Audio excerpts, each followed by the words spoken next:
Okay, next we're going to look at some of the ancient uses for the cannabis plant. And of course, in something like this, we can't go through all of them, but we're going to kind of go around the world and see if we can find some of the highlights of how cannabis has been used. We'll start to notice that there are repetitions as people realize what a great tool it is, what good food it is, and how it can contribute to spiritual and religious practices.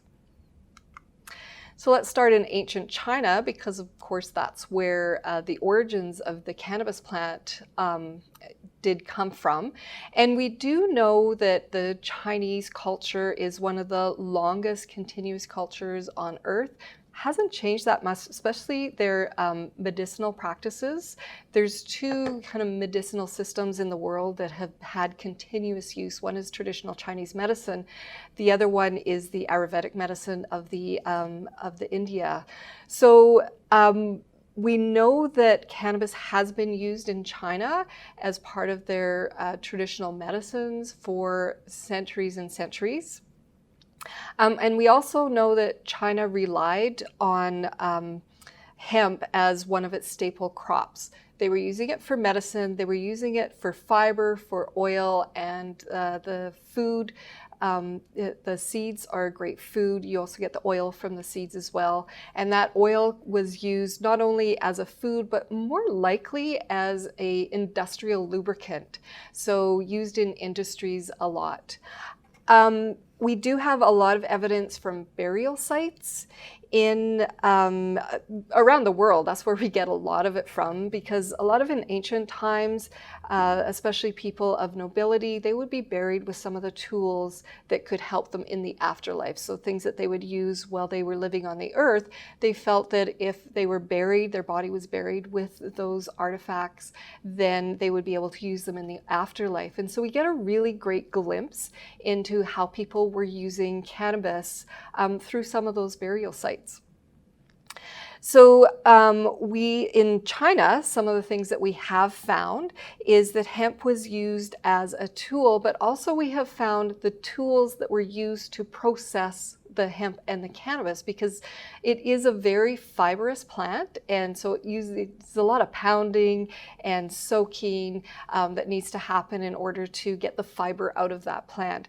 So we have tools that we know were used specifically for processing the hemp stalks to make into cloth. And we know that because those tools would have residue of the hemp plant on them. We also have hemp cloth. Now, the interesting thing about hemp cloth is we know that it is compostable, but if it's preserved properly, it will last a really long time as well. So we do have little fragments of the cloth that have been found in some of these burial sites. And then, of course, rope is one of our earliest ropes that we have, because it's just such a strong fiber, and you could get those long, tall stalks. It could be made into a both thin and very thick rope that can be used for industrial processes, for help around the farm with agricultural animals, those kinds of things. One of the really great finds from about 1760 current era is a pair of hemp slippers that were made, and they were found in a grave, and they're actually quite intact.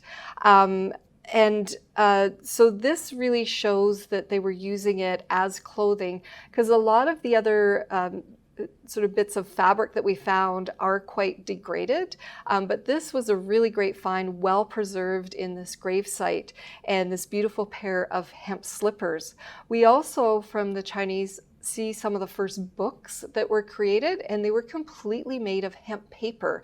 So they were really using the hemp as a textile, using those fibers to make textiles, both clothing and paper, and the rope, as we talked about. The Chinese did call hemp ma, that was their name for it. And it is mentioned in the world's oldest pharmacopoeia. So I did mention that traditional Chinese medicine is one of the oldest, one of two oldest medicinal systems in the world. And so we also have kind of the first medical textbook is from about 100 current era. So that's quite an old book. But the interesting thing about that is that was a book that was, once it was finally written into book form, but it followed oral traditions for some 3,000 years before that. So this information is quite old, and it wasn't, until about 1,000 or 100 CE where it started to get written down and put into a book form once they had that hemp paper that they could use for that. This pharmacopoeia listed well over 100 uses for the cannabis plant as medicine, and some of them, I'm glad that we don't use it this way these days. So as an anesthetic, hemp was used with wine as an anesthetic. So if someone had to set a bone, I guess it'd be better than nothing. I kind of like our modern day anesthetic. But I guess if that's all they had back then, I guess it'd be better than nothing. It was also used for antiemetic. So we're still using it for that a day. So to help settle down a queasy tummy or nausea and vomiting, cannabis, they learned very early on that it works really well for that. As we know, it still works really well for that today.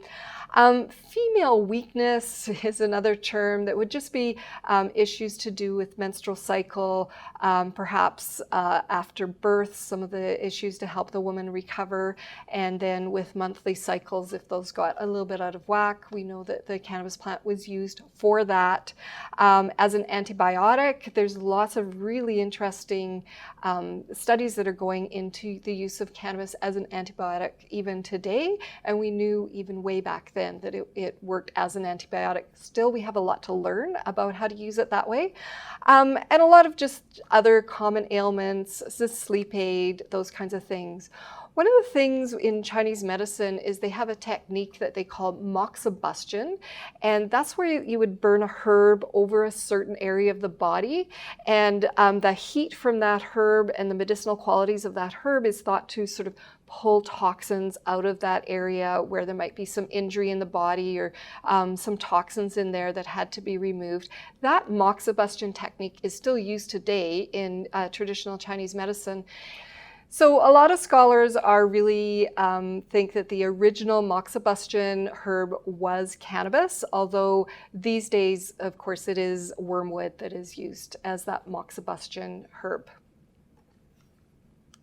So let's move on to ancient India now. This is probably the second oldest area of the world where we find evidence of cannabis use within the culture. The ancient Hindu scripture, the Vedas, cannabis was listed as one of the 5 sacred herbs. So we know that it was very important to the Hindu culture because if they've made it one of 5 of their sacred plants, then that means that cannabis was a pretty important herb in that area. There's also a belief that there was a guardian angel that lived in the cannabis leaves, and so that again would put this plant on a very high spiritual meaning for this culture. The Vedas, this is a whole book of the Hindu scripture, describe cannabis as a source of happiness, a source of joy, and a liberator that was compassionately given to humans to help us attain delight and to lose our fear. And so that kind of gives you an idea of how we can also use cannabis medicinally these days to help with things like anxiety, depression, those kinds of things. So it's really interesting to see kind of connect the dots of the threads of how we use this plant back in ancient times and how it's still used today, and it's really valued for those qualities of today as well. Also in ancient India, there was a drink that was called Bhang, B-H-A-N-G, and it was basically a tea made from the cannabis leaves, and there was milk added in there. Now we do know today that cannabis absorbs better in the body if it's taken with a fatty food or a fat source. And of course, milk would have had a good high amount of fat content in it. So this would have been a a really great drink. If you look up Bang today, they basically say, well, it's just edible cannabis, cannabis that's been made into an edible form. But it was really a big part of the Indian culture, and it still is today. It's a bit of a unique medicine or drink that they were using back then. It was used to help calm nerves. There's some reports that before warriors went into battle, they would drink Bang together in order to help calm their nerves and help remove some of their inhibitions so that they could be better warriors. And that same drink was used also to bring about spiritual awareness as well. Bang is still used today. I'm actually surprised that it hasn't kind of made it into North American culture yet, but it may still, that could show up on a marketplace at some point in time. So let's move now to ancient Japan. There's not a lot of evidence that the Japanese used the plant for food or spiritual purposes, but there is a lot of evidence that the Japanese were using this plant as a textile and a tool. And so there are some archaeological sites from about 10,000 years ago, dating back around there, where they found the cannabis seeds. It's likely they were using those seeds to grow those tall stalks that they could use as fiber. That fiber was being used to create bowstrings, also for fishing lines, and of course clothing as well back then, along with the silk and flax. Were the kind of three, the two fiber plants, the hemp and the flax were the two fiber plants, and then of course silk from the silkworm. It's where they got a lot of their textiles and clothing from. There's an interesting image that I found on this wood block print that was from about the 17th century, and it shows women preparing the fibers from the cannabis plant. So this probably would have been a profession that people would have to do in order to grow the hemp, and then it's quite a process to get those fibers broken down and then woven into some beautiful cloth. Okay, moving on to ancient Africa. Of course, some of the same things that we've mentioned of how it's been used in some of these other ancient cultures, but a unique one, a theory that they think of when the pyramids were built in ancient Africa, that they used the fibers from the hemp plant and they would kind of wedge it into a crack in the rock walls, and then they would wet that, and because it's such a strong fiber, as that fiber swell up with the water in there in the crack, it would swell up and it would then crack that whole rock off. So it's a theory about how some of the quarrying was done back then. I think that's pretty fascinating, like pretty interesting way of getting those big blocks of rock out of the quarry. So again, it's just a theory of how it was used, but we do know that there was cannabis in the area at the time that the pyramids were being built. Also in ancient Africa, there is a scroll from about 1550 BCE, so again, very long time ago, describes some medical uses for cannabis. So again, that we know that some of those communities in the African continent were also using cannabis. They did have a unique treatment for asthma, where they would take the cannabis plus other herbs and they would put that on a heated brick. So they would heat the brick in the fire, and that would get nice and hot, and then they would put the herbs on there, and then presumably the patient would then just inhale the smoke or from those herbs. And we see that in some other cultures with other herbs, and it seems a little counterintuitive that you would breathe in smoke for asthma, but there are some herbs that can help to bring down the inflammation in the lungs, which is causing the asthma. And so we do know that cannabis is very anti-inflammatory, so they might have really been onto something back then. We also have evidence of ceramic pipes being found at an archaeological site somewhere around the 1300s, and that was in Ethiopia, and these pipes had traces of cannabis in it. So then we know that some of these cultures were using cannabis maybe for medicinal purposes or maybe for spiritual or religious purposes as well. All right, next we're going to move into ancient Europe. So as that cannabis sort of spread into the European areas, and we're going to fast forward quite a few years to the time of Christopher Columbus. When he came across and landed in the Americas, he had about 80 tons of hemp rigging on his ships. So that was just the ropes, and then all the sails were made out of canvas, and that canvas was hemp. So even the name canvas comes from the cannabis plant. That's the origin of that name canvas, because the original canvas was made from hemp fiber.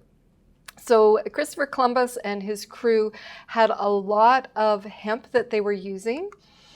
And so, of course, they needed to grow all that hemp. So in the 1500s, both King Henry VIII and Queen Elizabeth of that time were really encouraging their citizens and their farmers to grow the hemp plantations. But it didn't grow very well in England. It was it's overcast a lot there. It's a little rainy, got a little soggy. So it was a little bit of work for these farmers to grow it. And even though, their king and their queen were really trying to encourage the farmers to grow more hemp, it was a difficult sell. Because they weren't paying well for it, and the farmers found that they could, for all the work that they had to do in order to have these hemp plantations, they were actually able to make more money from growing other crops. So it was a little bit of a hard sell for the kings and the queens back in those days. They were quite happy when the British started to kind of move around and into some of these other worlds that they conquered, and maybe they were climates that were a bit better suited for growing the cannabis, so that they could have bigger plantations, and then they didn't have to listen to their farmers and their subjects kind of complaining a bit about trying to grow hemp in this more wet and kind of cloudy environment. Holland played a big role in using cannabis as well. Of course, Holland is famous for its windmills, and those windmills did a lot of work for the Dutch people. So by about the mid-1700s, the Dutch had really perfected the ability to speed up the process of getting those hemp stalks from the raw plant into a state where they could weave it into the canvas and other textiles. And they did that not only using their windmills, which would do a lot of the manual labor in there, but they also used a technique with a diluted sulfuric acid mixture. And so they could actually they condensed the time of processing the hemp from the time it comes from the field until it was actually usable to make rope and hemp sails by about half. And that gave them a really big advantage. And we know that the Dutch were pretty prolific with their navy in sailing around the world and conquering some of these new lands back then. So really the Dutch had a very intimate relationship using cannabis mostly as a tool. So that is a very brief look at how cannabis has been used throughout the ancient world. Much of it how we use it today, although we're not taking advantage of it as a tool for textiles and other things, and we'll look at some of those in future lessons. But it kind of shows us how people figured out how to use it, and it's pretty standard across cultures and across time. And again, it really goes to show how important this plant has been to the evolution of human society over the centuries. And we had a little blip in there with prohibition, and I think we're moving back into a time when some of those ancient uses for the hemp and for the cannabis plant as medicine, as food, and as tools for textiles and industrial oil, those kinds of things. We'll find that in the future, I think it will again become a big part of human society and help us to move forward and maybe help with some of the environmental issues that we are facing today.